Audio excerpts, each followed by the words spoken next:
Watermelon. Àgbẹ̀jẹ.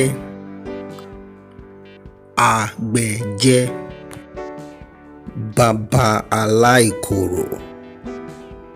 Bàbá aláìkorò.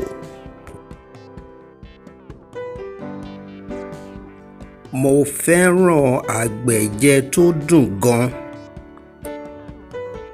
Mo fẹ́ràn àgbẹ̀jẹ tó dùn gan. I like watermelon that's very sweet.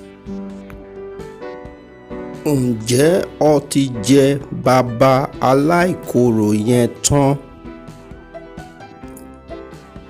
Ǹjẹ́ o ti jẹ bàbá aláìkorò yẹn tán? Have you finished the watermelon? For other interesting videos, click any of these and don't forget to hit the subscribe button. I don't really know what comes next. I'm just doing my best, even though I'm so stressed out. Everything just feels like a test that I fail, so depressed when I can't seem to get out.